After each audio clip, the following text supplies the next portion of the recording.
दूसरा इतिहास 26 का 16 से 24 तक, सेकंड क्रॉनिकल 26 16 to 24।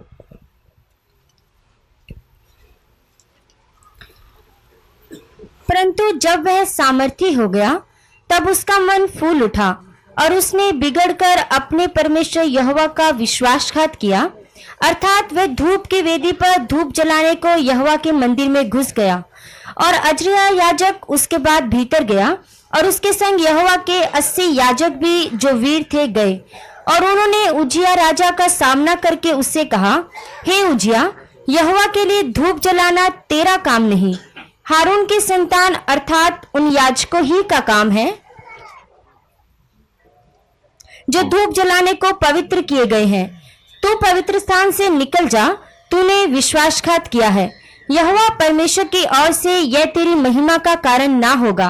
तब उजिया धूप जलाने को धूपदान हाथ में लिए हुए झुंझला उठा और वह याजकों पर झुंझला रहा था कि याजकों के देखते देखते यहोवा के भवन में धूप की वेदी के पास ही उसके माथे पर कोढ़ प्रकट हुआ। और अजरिया महायाजक और सब याजकों ने उस पर दृष्टि की और क्या देखा कि उसके माथे पर कोढ़ निकला है।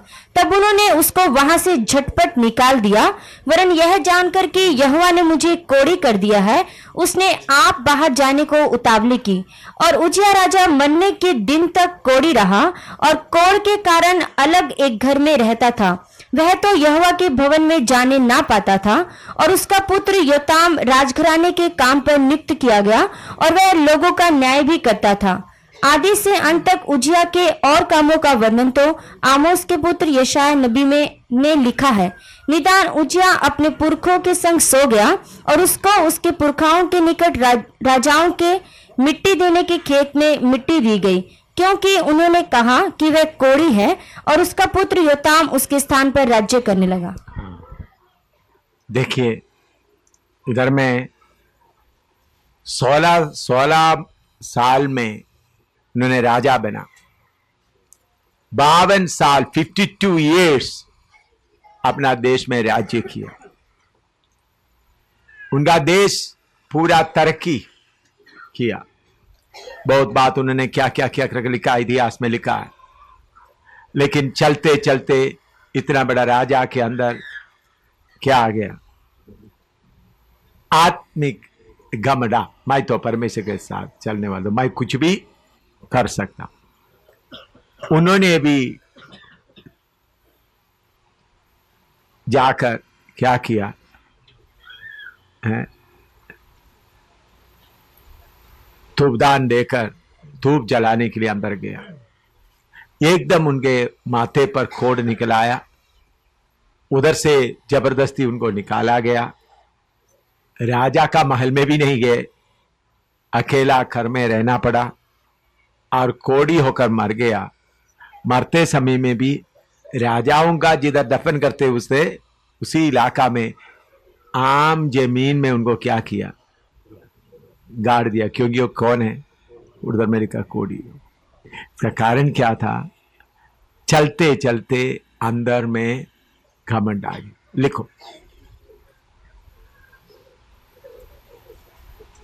का सिर्फ कहानी नहीं है।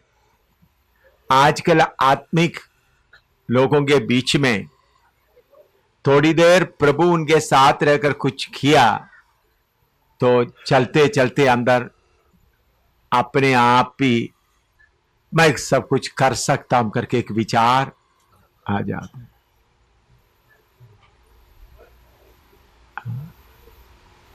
आइए आइए पास्टर रमेश, विचार आ जाता है। विचार आने के बाद फिर क्या करता है करके होश नहीं होता। इधर में याचक लोग बोला ऐसा तुम करना नहीं, फिर भी तो मैं प्रभु मेरे साथ है, ऐसा एक चिंता मन के अंदर आया। इसी मुताबिक आत्मिक दुनिया में कितने लोगों के अंदर कोढ़ आ जाता।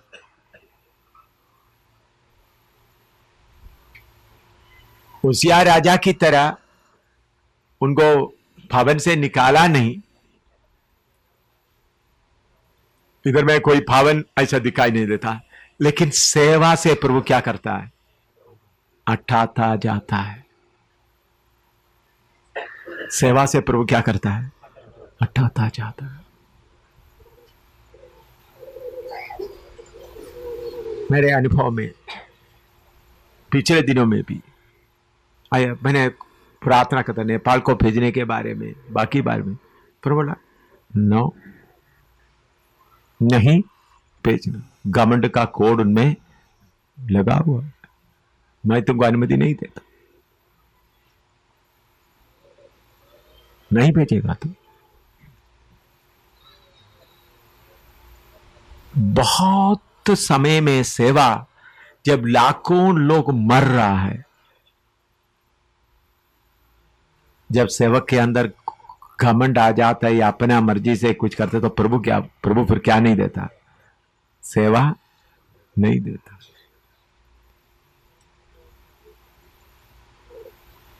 उजिया राजा का तो दिखाई दिया बाहर में, लेकिन आत्मिक तौर पर घमंड आ गया तो आत्मिक तौर पर जांचने वालों के अलावा बाकी किसी को दिखाई नहीं देता। उजिया राजा को मौका नहीं मिला, लेकिन अगर आप लोग पछताएंगे, पूरी तरह से पश्चाताप करेंगे, अगर जिसके अंदर में ऐसा उनको मालूम हो रहा है पहले जो सेवा मैं कर रहा था वैसा सेवा भी मेरे से नहीं हो रहा है, तो इसका मतलब कुछ कोड आपको लगा हुआ है। प्रभु ने सेवा से आपको पीछे ले लिया। प्रभु के सामने बैठकर रोते हुए, प्रभु मुझे शुद्ध करो करके प्रभु के सामने रोते रोते प्रार्थना कर सकता है, तो हो सकता है प्रभु आपको माफ करके दोबारा सेवा में इस्तेमाल कर सकता है। कोड़ी आत्मिक तौर पर कोड़ी बन गया तो भी पास्टर या सेवक बनकर घूमते रहेंगे, लेकिन अभिषेक नहीं रहेगा, दिलेरी नहीं रहेगा, शैतान के अड्डों को तोड़ने का हिम्मत नहीं रहेगा। कैसा भी अपना बचाव देखते हुए आगे जाएंगे। तो अंदर में घमंड आने से फिर कुछ भी बोल सकते। पवित्र स्थान में उजिया क्या कर रहा है? मैं कर सकता हूं। याचक को बोला तभी नहीं, उधर में लिखा झुंझुला उठा याचकों के खिलाफ। याचकों के ऐसे से हैं, झुंझुला उठा। तुम कौन है बोलने वाला? परमेश्वर के घर में। तो इसलिए मेरे प्यारों, ऊपरी आग के बारे में आप सीख रहा है। अपने आप जो कुछ आप करने जा रहे हैं सब क्या है? ऊपरी आग है। जो नादान और अबीराम किया वो भी ऊपरी आग। कोरा वो भी ऊपरी आग। इधर में आकर देखा तो उजिया, उन्होंने भी ऊपरी आग लगाया। तो इनका अंत क्या हुआ?